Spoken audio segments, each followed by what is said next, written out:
Welcome back. All right, so I want to talk about Shoresy. I finished season 2.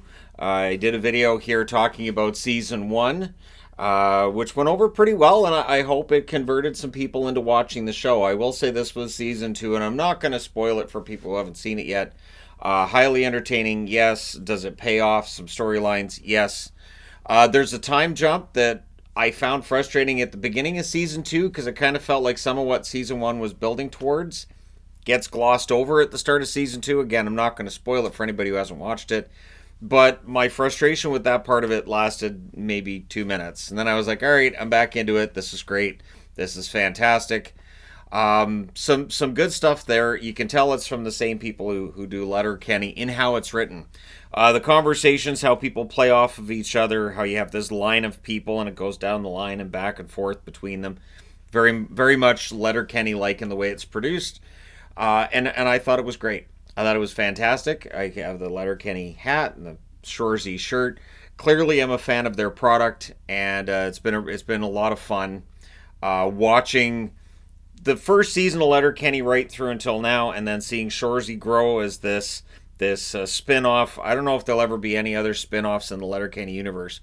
I don't know how. I don't know which character you could honestly give their own series.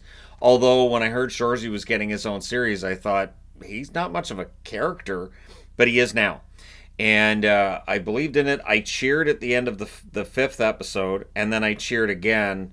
I think twice I applauded and once I cheered watching the final episode last night. So really, and I don't do that. I generally don't do that when I watch TV. I might pick apart certain reality shows we watch. I might pause it and go, what just happened here? But in this show, in this case, it was great. The writing's really solid. I'm excited for the 3rd season, which we're going to have a 3rd season. What I like, too, is one complaint I have with TV now is the need for a cliffhanger. The need for, oh no, what's going to happen? Tune in next season. They don't really do that with Shoresy. They don't really do that with Letterkenny as much either, and I appreciate that.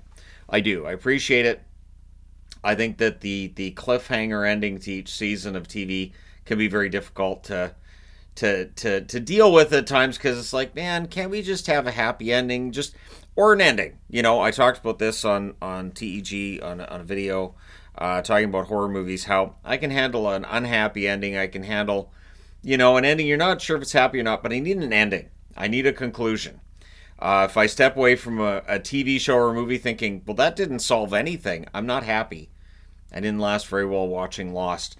Anyways, I'd be interested to know your thoughts if you watched the new season of Shoresy. Did you think it was great? Did you think it was a drop-off from season 1? Did you think it was an improvement from season 1? And did you cheer at the end? Let me know your thoughts. Again, I don't want to spoil it for anybody if you haven't seen it, so I'm not going to. But there were some really good moments in there. But the funny thing is, again, I'm kind of conditioned to wait for the other shoe to drop. So I'm kind of like, okay, what's going to go wrong? Well, it's going to go wrong. And there are things that go wrong. You have to have that conflict that's resolved during a season on any given show, or else it's boring. But it never really got dark. It never really got like really upsetting or anything, which it's nice. It's nice to have a show that doesn't have to go dark at any point in time. It stayed light. It was fun, and I'm excited to see what they do with season 3. I'm also excited to see how many more hockey players are going to join the cast.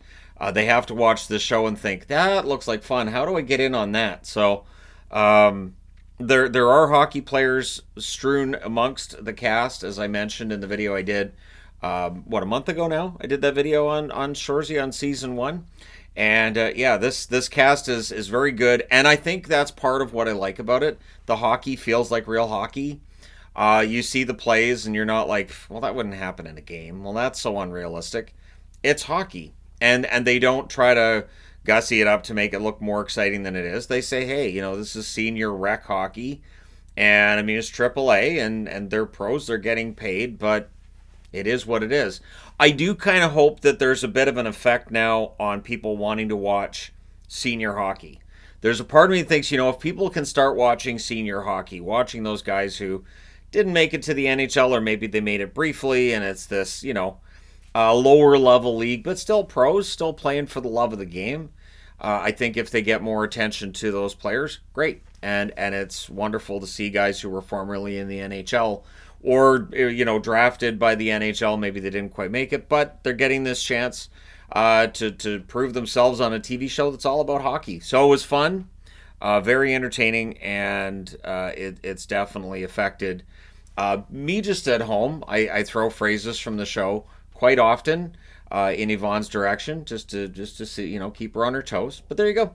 Let me know your thoughts in the comment section below. As always, don't forget to hit like and subscribe. If you just browsing your way through, you happen upon this video, or because you feel like it. Just because you feel like it. Thanks again for all your support. Like I said, I'm not spoiling anything at all. None of it. Zip. I think it's great. Go watch it. If you got Hulu, if you're in Canada, you got Crave. However you watch it, consume it. It's fantastic. Highly recommend. And yeah, thanks for watching and for all your support.